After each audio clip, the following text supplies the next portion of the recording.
السلام علیکم، میں ہوں محمد ندیم صادق اور آپ دیکھ رہے ہیں میرا یوٹیوب چینل۔ آج ہم بات کریں گے ایک شعری مجموعے کی، حال ہی میں شائع ہونے والا اسلم صاحب ہاشمی کا یہ شعری مجموعہ خواب شجر۔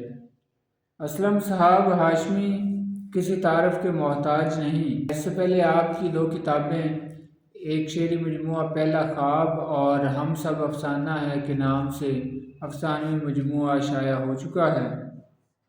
تو یہ کتاب جو ہے جس کے اندر غزلیات ہیں، آغاز میں ایک طواف کعبہ کے نام سے نظم ہے، پھر دو نعتیں ہیں اور اس کے بعد ایک وطن کے لیے نظم ہے، نظر وطن، لیکن وہ بھی حیت اس کی بھی غزل کی ہے، باقی یہ غزلیات کا مجموعہ ہے۔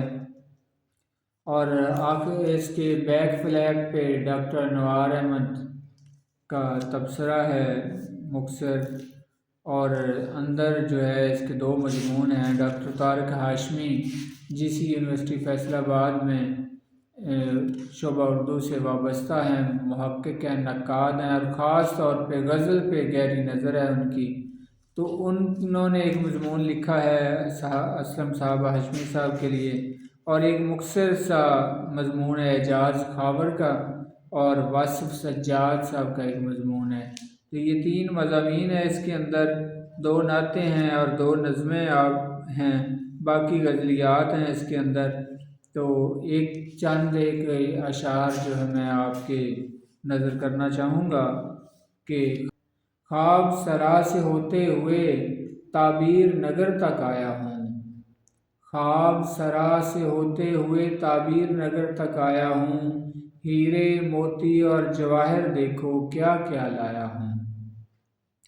اور یہ چھوٹی بہر میں تیرے خون کا بار ہے شاخ پر، تیرے خون کا بار ہے شاخ پر، مگر ایک بہار ہے شاخ پر، سرے شاخ تک کوئی نغمہ سنج، لالہ زار ہے شاخ پر۔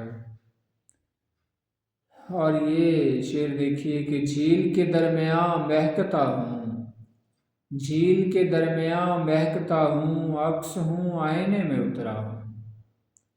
اور یہ پھر چھوٹی بہر کے اندر جو ہے گیت، ربائی اور غزل، خواب شجر کے سارے پھل، جوئے سخن کی سیرابی سے، صحرا باغ میں جائیں ڈھل۔ اور یہ شعر کہ جھیل آئینے میں جب چاند جھلملائے گا، جھیل آئینے میں جب چاند جھلملائے گا، یاد کی ندی میں ایک عکس بھیگ جائے گا۔ تو بڑی خوبصورت شاعری، بڑے ہی منفرد شاعر ہیں اسلم صاحب ہاشمی۔ دوسرا شعری مجموعہ خواب شجر کے نام سے آیا ہے۔ آئندہ ویڈیو میں حاضر ہوں گے کسی نئی کتاب کے ساتھ، کسی نئی کتاب کا تعارف لے کے آپ کے لیے حاضر ہوں گے۔ تب تک کے لیے خدا حافظ۔